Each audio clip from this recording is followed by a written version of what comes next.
Du spielst um die höchste Ehre, um ein Olympiaticket vor vollen Rängen. Wir waren auch in dem Tunnel und haben gesagt, komm, wir vermiesen denen jetzt extrem diese Party hier. Gegen Ungarn. The time is now. In Ungarn. The first ticket to the Paris Olympic Games is at stake. Wir brauchen einen Schritt noch.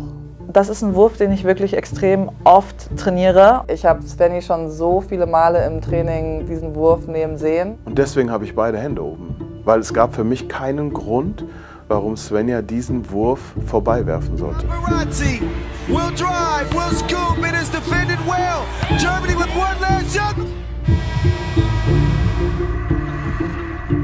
Man muss kein Zen-Buddhist sein, aber man muss schon im Moment leben. Es ist immer noch unfassbar. Und deswegen bedeutet es uns alles.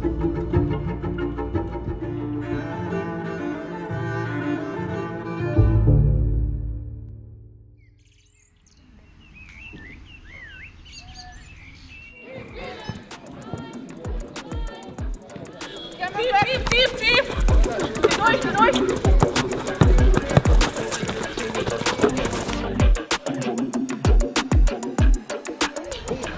Halt, los! Es dauert alles zu lange, bis wir irgendwas haben. Darum rausdribbeln oder du attackierst gleich wieder und wir machen hier eine Weak Action. Aber wir müssen irgendwie schneller in Sachen reinkommen. Es dauert alles zu lang. 2, 3,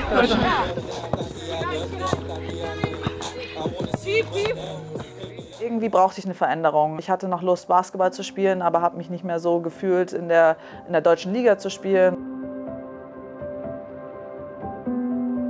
Ich war irgendwie mit 5 gegen 5 schon so ein bisschen durch, war irgendwie jahrelang immer so ein bisschen das Gleiche. Habe, glaube ich, da vielleicht auch so ein bisschen so die Passion verloren für. Und dann kam die Möglichkeit mit 3x3, war ja dann auch olympisch. Und dann war für mich ab Sommer 2021 klar, dass ich mich dafür committen will. Der Startpunkt war, dass wir einen Startplatz für die European Games in Minsk 2019, ziemlich kurz nachdem ich den Job angefangen habe beim DBB, bekommen haben. Und ich habe Sonja Greinacher, Svenja Brunckhorst, Amar Dekbion und Satu Sabali angerufen und gefragt, ob sie nicht mal Bock auf eine neue Variante von Basketball haben. Eine, wo man auch zu den Olympischen Spielen kommen kann und wo man vielleicht ein bisschen Bohai im Damenbasketball machen kann. Und die hatten Lust. Es hat unglaublich viel Spaß gemacht. Also wir haben gewonnen gegen Rumänien, aber ich weiß, dass der Supervisor danach gekommen ist. Also ihr seid ein gutes Team, aber ihr habt von Tuten und Blasen keine Ahnung, was ihr da macht. Also wir haben Checkball an der Seite gemacht und so. Auf jeden Fall, ich kam da hin und irgendwie man kommt so aus dem 5 gegen 5 und alles super strukturiert, man spielt Systeme und so weiter und auf einmal geht es super schnell. Ich weiß noch, dass ich da erstmal, glaube ich, ein bisschen rumgelaufen bin wie Falschgeld. Das war, glaube ich, so der Startschuss, auch mit den Sportförderstellen dann so ein ganzes Projekt aufzubauen. Und Svenja, Sani und ich haben das Ganze angefangen. Stützpunkt in Hannover spielt eine Riesenrolle. Wir sind ja 21 dann hier hingezogen im Sommer und es war für uns, glaube ich, wichtig, dass wir einen Ort hatten, wo wir halt jeden Tag zusammen trainieren können, wo wir dieses Projekt aufbauen können, als Team irgendwie heranwachsen können und dafür war Hannover perfekt hier mit dem OSP. Weiterer absolut zentraler Punkt, Samir Suliman noch ein Stück mehr sozusagen reinholen zu können und zu sagen, hey, wir haben jemanden, der sich komplett darauf konzentrieren kann, irgendwie mit euch diesen Weg zu gehen. Und wir haben vor allem den richtigen gefunden, der das halt auch verkörpert hat wie kein anderer. Es ist vielleicht sehr puristisch, aber das ist meine große intrinsische Motivation, bei den Olympischen Spielen dabei sein zu dürfen.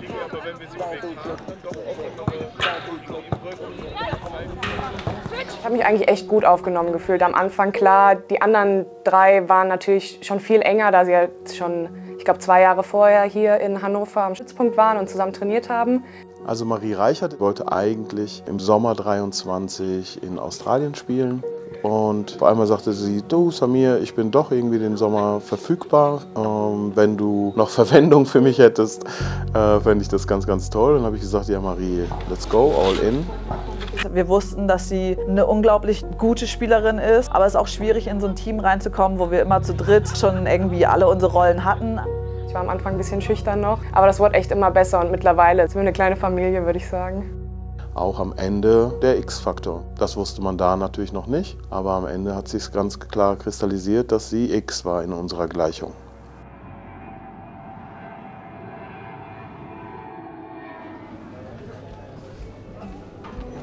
Also am Anfang eines Jahres entwickelt sich ja unser Plan erstmal. Die FIBA veröffentlicht im Laufe des Jahres auch erst Termine halt, so dass man wirklich sehr flexibel reagieren muss in Planung mit vielleicht verschiedenen Algorithmen. Also sprich, da müssen wir nach da abbiegen, da müssen wir nach da abbiegen. Wir waren in Aserbaidschan, wir waren in China, wir waren in der Mongolei und ja, das sind auch immer dann ganz andere Zeitzonen und sehr, sehr lange Reisen. Es hat extrem geregnet, es war kalt, aber darf kein Faktor sein. Und ich glaube, 3x3 hat mich in ganz, ganz vielen Sachen irgendwie mal so ein bisschen gegroundet. Wir haben Reisen hinter uns. Es ist wirklich krass, also 38 Stunden irgendwie über den Pazifik mit Datumssprung. Und das schweißt zusammen, wenn man die Bereitschaft dazu hat. Und diese 4 Spielerinnen haben die Bereitschaft maximal gehabt dazu, das auch durchzustehen. Das war auch, glaube ich, also mein größtes Improvement über die Jahre, weil ich früher wirklich, weiß ich nicht, schon in den besten 5 gegen 5 Hallen irgendwas gefunden habe, was mich gestört hat. Und jetzt denke ich mir so, okay, pui. Ja, mussten wir auch daraus lernen über die Jahre und optimieren, wie wir halt mit diesem zusätzlichen Stress umgehen, um dann an diesen 2 Turniertagen performen zu können. Wir haben auch schon viel, ich weiß nicht, so viele Stunden auf Flughafen zusammen verbracht, wo wir dann, ich weiß nicht, wie viele Runden Romme oder Karten gespielt haben und einfach zusammengeblieben sind. So. Und ich finde so auch bei EM, WM, man sieht das, ob sich Teams wirklich gut verstehen oder ob sie zusammengewürfelt worden sind, weil es die 4 besten Spielerinnen sind oder weil es das beste Team ist. Auch untypisch für ein Frauenteam, auch wenn man so viel aufeinander hängt. Wir hatten nie Stress, wir hatten nie Zickereien und ich glaube, das spricht für unser Team. Vor allen Dingen, wenn so eine gute Chemie dann herrscht, wie bei uns, dann kann einem das sogar noch weiter bringen und nach vorne pushen. Vielleicht noch mal in so einer kleinen Gruppe. Die Dynamik ist sicherlich eine andere, ja. Von Anfang an Gas geben und zum Aufhalten hat Taifun noch eine Nachricht für euch. Nehmen wir zusammen. Also erstmal, ich bin sehr, sehr froh, hier zu sein. Und ich bin auch sehr froh, dass die Familie Saritas in November noch mal größer wird.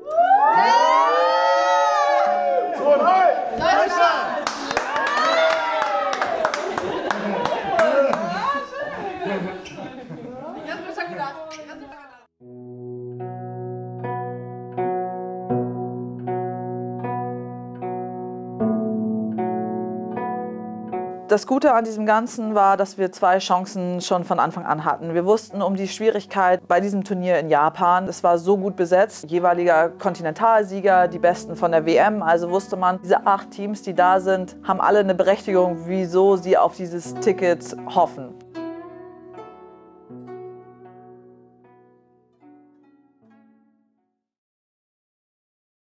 Kanada, ja, für mich eines der besten 3x3-Teams im weiblichen Bereich. Haben sie auch schon lange nicht mehr geschlagen.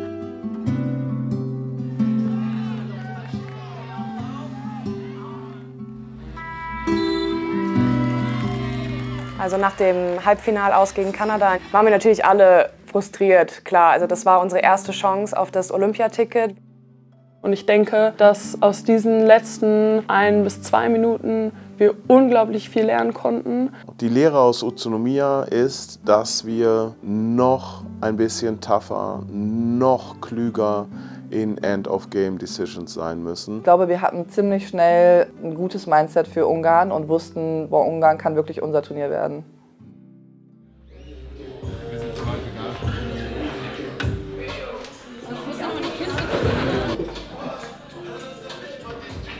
Wir hatten, glaube ich, erst mal 2 Tage direkt frei, nachdem wir aus Japan wiedergekommen sind, auch um klarzukommen, so Jetlag-mäßig und so. Und dann haben wir uns nach 2, 3 Tagen wieder getroffen und dann ab da ging es dann auch einfach ab. Also jeden Tag 2 Trainings, Krafttraining und uns dann schon direkt wieder auf Ungarn wirklich, glaube ich, gefreut. Wir haben da taktische Sachen nachgestellt von unseren Gruppengegnerinnen, insbesondere Polen, aber auch die Ukraine. Wir haben sehr viel gesquimmished, es waren wieder ganz viele Mädels hier in Hannover, also riesen Respekt an die ganzen Mädels, die den ganzen Weg mit uns gegangen sind und immer da sind, wenn man sie braucht, und wir brauchten sie in diesen 10 Tagen und es waren alle da und wir haben uns einfach einspielen können und das war für mich der große Key.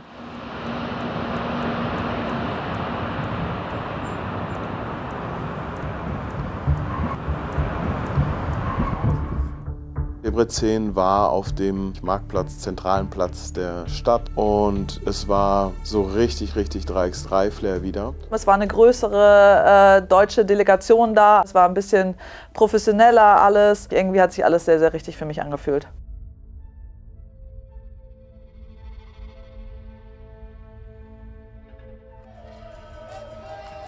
Es war der Weg, also das Polenspiel war der Weg für das große Ziel. Wir haben gesehen, wie Spanien spielt, die waren extrem gut in Debrecen und auf die wären wir getroffen, hätten wir verloren. Für mich war auch das Polenspiel mit eines der wichtigsten Spiele in diesem Turnier, weil den Spielbaum zum Finalspiel einfach komplett verändert hätte. Der große Unterschied war einfach mental zu wissen, wir gewinnen dieses Spiel und diese Klarheit hatten wir in Japan noch nicht. Wir sind sogar ein 1 aus der Gruppe, aber wir sind dahin für ein ganz genaues Ziel.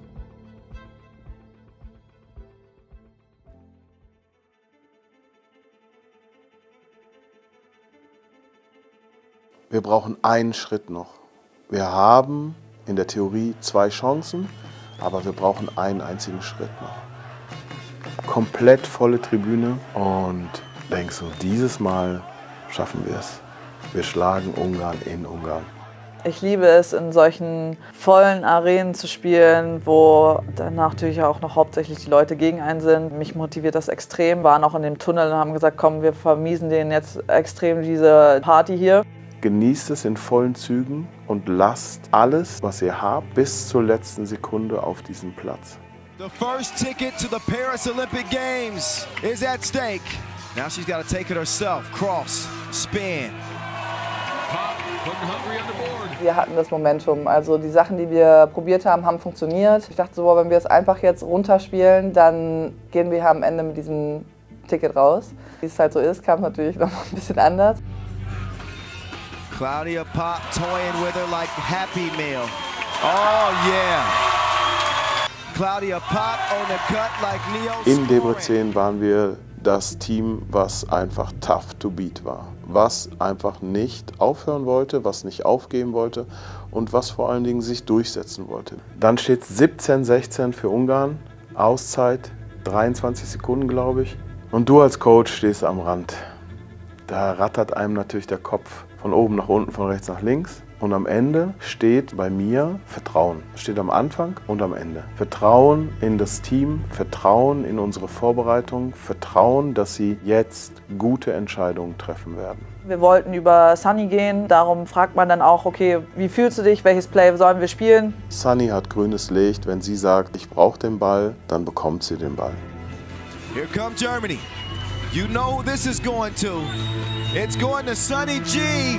Evens things up. Here we go. 10 seconds left in the game. Claudia Pop.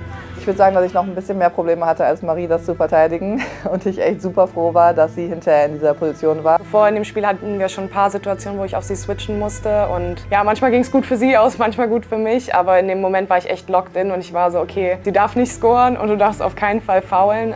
Ich hatte da vorher schon ein paar Calls, mit denen ich nicht so zufrieden war auch. Claudia Pop. Paparazzi. Will drive, will scoop, it is defended well. Marie blockt diesen Ball ins Feld und ich denke, Svenja ist doch da. Ich habe gesehen, dass noch Zeit ist und ab dem Zeitpunkt habe ich nur alles versucht, so schnell wie möglich da raus. Ich sitze da draußen, sehe erstmal diesen geilen Block von Marie und wie der Ball zu Svenja rollt und schreie sie, glaube ich, an, dass sie werfen soll. Ich habe Svenja aus dem Shootaround morgens nochmal rausgenommen aus dem Team und habe gesagt, komm, wir machen nochmal 15, 20 Würfe aus der Transition. Und genau auf der Seite dieses Courts, genau an der Stelle. 3 Steppen, so gesagt, 1 Step noch vor der Linie, 1, 2 und hoch. Und deswegen habe ich beide Hände oben. Weil es gab für mich keinen Grund, warum Svenja diesen Wurf vorbei werfen sollte.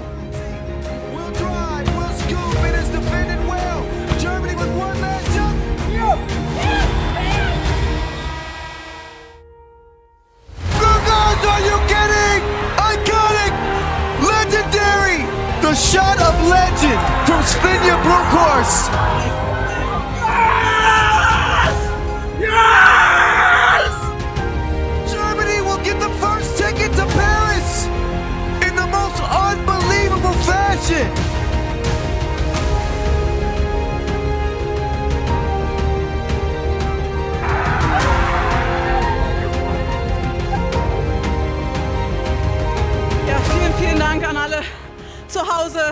ausgespuckt in Hannover. Was wir da aufgebaut haben, ist unglaublich genial. Seit 3 Jahren versuchen wir, dieses Ticket zu holen. Und was ist das für ein Jahr für den Frauenbasketball in Deutschland? Germany snatch it. They will be going to Paris.